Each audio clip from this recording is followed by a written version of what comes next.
people who make others regret losing them are usually not the loudest.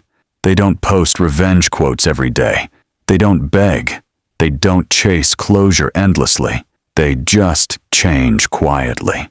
And one day, the people who walked away suddenly realize they lost someone they can't easily replace.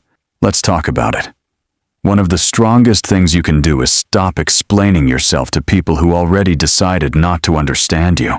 A lot of people waste months trying to prove their intentions, their loyalty, their value. But the truth is, if someone truly wanted to understand you, they would. And there's something powerful about becoming silent instead of constantly defending yourself, because silence shows acceptance. It shows you're no longer begging to be chosen. Another quiet way to make people regret losing you is to improve your life privately, not for attention, not to make them jealous.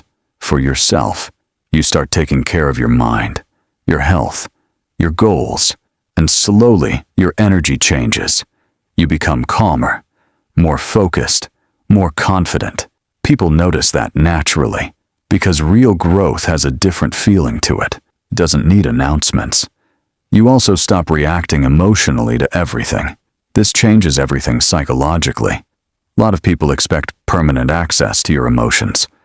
They expect you to stay hurt, angry, attached, or available forever.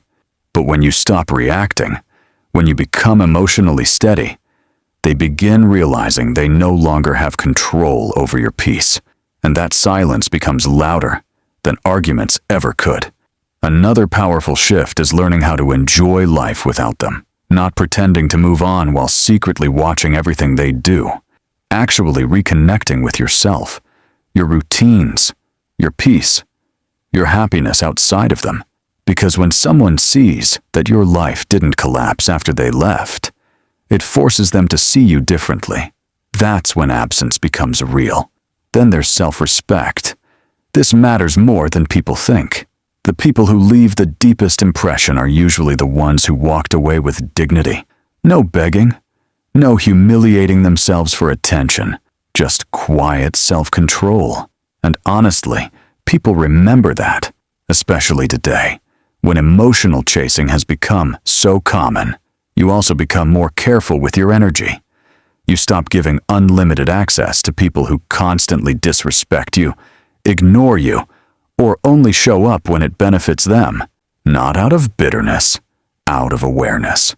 Because eventually, mature people realize something important. Your attention is valuable, and not everyone deserves unlimited access to it. But here's the deepest part. The moment you stop trying to make people regret losing you, that's usually when it happens naturally. Because now your focus is no longer revenge, it's growth, peace, your own future. And people can feel the difference between someone trying to prove something and someone who genuinely moved forward. What this really means is simple. You don't make people regret losing you by forcing it. You do it by becoming stronger, calmer, and happier without needing their validation anymore. Because sometimes the loudest message you can send someone is your silence, your growth, and your absence.